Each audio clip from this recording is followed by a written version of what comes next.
শীত প্রধান উত্তর ইউরোপের দেশ সুইডেন,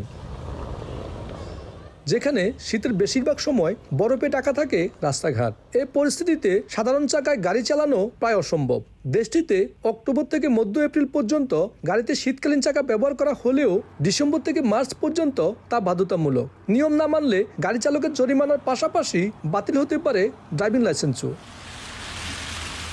সুইডেনে শীত এবং গ্রীষ্মের জন্য রয়েছে ভিন্ন ভিন্ন চাকার ব্যবহার। পরিস্থিতি বিবেচনায় সাধারণত 16 এপ্রিল থেকে সেপ্টেম্বর পর্যন্ত শীতকালীন চাকা ব্যবহার নিষিদ্ধ। এই গাড়ির চাকাটা শীতকালেই শুধু ব্যবহার করা হয়।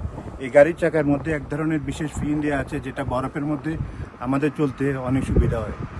এই 1 তারিখের মধ্যে যদি গাড়ির চাকা পরিবর্তন করা না হয়, তাহলে আপনাকে পুলিশ হয়তো জরিমানাও করতে পারে। সুইডেনে ড্রাইভিং লাইসেন্স পেতে হলে পরীক্ষায় উত্তীর্ণ হওয়ার পাশাপাশি শীতের রাস্তায় বিভিন্ন পরিস্থিতিতে ঝুঁকি মোকাবেলায় বিশেষ প্রশিক্ষণ নিতে হয়।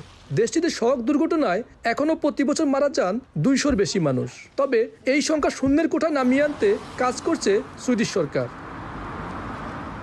শফিউল আলম, সময় সংবাদ, সুইডেন।